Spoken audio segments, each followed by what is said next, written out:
commençait à me parler de l'oisiveté.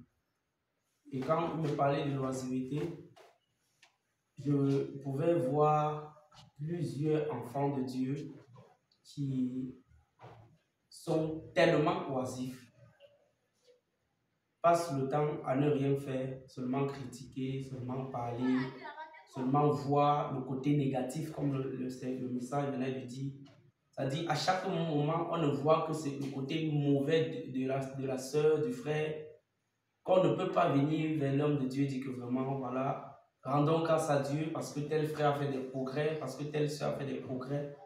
Alors, le Seigneur me parlait de l'oisiveté.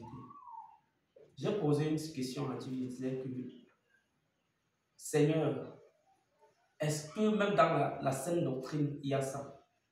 Est-ce que même dans la saine doctrine, ce phénomène se manifeste?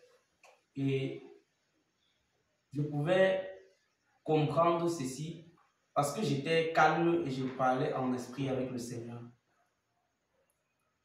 Il me dit que plusieurs sont oisifs et d'autres font semblant de ne pas l'être. Et à cela, c'est dû à l'estime de soi. C'est-à-dire, parfois, on se croit, on croit qu'on ne peut pas. Ou bien si on voit une personne qui a avancé, on va commencer à se poser des questions. Est-ce que je ne peux pas aussi être comme lui? Est-ce que je ne peux pas? Est-ce que? Et ça pousse les frères à tourner à rond. Ça amène les frères à tourner à rond. Et il a fini par cette parole. Que ceux-là qui sont oisifs, c'est parce qu'ils n'ont rien à faire.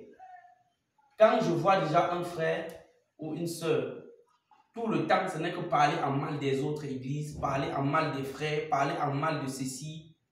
Moi, je conclus automatiquement que ce frère n'a pas quelque chose à faire. Amen. Et une sœur est venue vers moi, me dit que vraiment, il y a telle chose que je vois dans les églises, ça ne m'intéresse pas. C'est dit, fini de raconter toute une liste. Et puis, porter encore un enseignement plaqué. M'a envoyé que lis l'enseignement si tu vas voir. Il a dit que ma soeur, quel est le but pour lequel Dieu t'a appelé? Amen. Est-ce que tu es en train de travailler sur ce but? Est-ce que tu es en train de faire ce que Dieu t'a dit de faire? Amen. Mais c'est quoi ce problème de toujours critiquer, toujours dire que telle personne, ils sont égarés. Oh, tel, ils sont égarés. Oh, tel, ils ont fait comme ça. Tout ça, ça t'aide en quoi? Qu'est-ce que Dieu t'a dit de faire? Tu es déjà à quel niveau? Quand j'ai posé la question, la sœur n'a pu parler.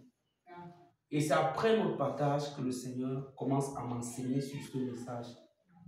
Vraiment, mon âme est dans la joie parce que, bien que le Seigneur m'a enseigné aujourd'hui, il a encore entré en profondeur à travers le partage du serviteur. Donc, plusieurs fois, lorsque on n'a rien à faire, on a le temps de bavarder. On a le temps de critiquer, on a le temps de voir le côté négatif. On a le temps de dire que oh, tel frère a fait ceci, telle soeur a fait cela. 1 heure de temps, on est au téléphone, on partage. Et après, ça ne nous aide en rien. Est-ce qu'on avance avec ça? Au cas contraire, le Seigneur me montrait plutôt les conséquences de l'oisiveté, qui était le manque d'amour. Puisque quand tu commences déjà à mal parler des frères, de l'église, de ceci, après, on commence à voir l'éloignement. Tu ne peux pas rester comme ça jusqu'à prendre le téléphone, écrire à ton frère, dire que shalom mon frère, ça fait longtemps, je n'ai plus à écouter ta voix. Mon frère, est-ce que ça va? La marche avec le Seigneur, ça avance? Non. Ça crée l'éloignement. Et de deux, ça te rabaisse parce que tu n'es pas en train de travailler même sur ton but. Mais tout le temps, tu es en train de voir ce que les autres font. Et mon âme est dans la joie. Et c'est pourquoi la première des choses, j'ai d'abord béni le Seigneur. Lorsque le message est sorti, j'ai dit waouh, que tu es merveilleux. Depuis hier soir, tu ne fais que m'enseigner, voici encore aujourd'hui, tu me répètes ces paroles.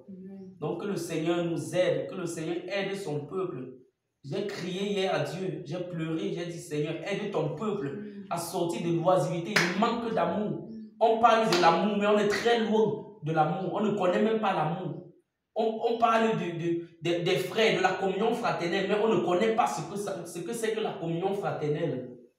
On parle du service de Dieu. Je sers le Seigneur, je suis un serviteur de Dieu, je suis une servante de Dieu. Mais on est très loin du service de Dieu à cause de l'oisiveté.